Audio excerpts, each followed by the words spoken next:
Mga personalidad na nakaaway ni Daryl Yap. Ang reklamo para sa 19 na kaso ng cyber libel na isinampa ni Vic Soto at may kasamang panawagan para sa danyos na nagkakahalaga ng 35 million pesos sa kabuuan ay dulot ng mga di umano'y mapanirang pahayag na kabilang sa unang teaser ng pelikula ni Daryl tungkol kay Pepsi Paloma.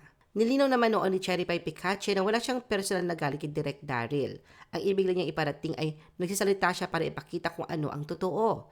Tinanong niya ito kung may konsensya pa ba siya dahil siya ang naging direktor ng mga pelikulang Marcos na Made in Malacanang at Martyr or Murderer. Nagpalitan naman ng maiinit at maanghang na salita sa pagitan ng kampo ni Daryl Yap at Vince Tañada noon. Nagtapat sa takilya ang kanilang mga pelikula na Made in Malacanang at Katips.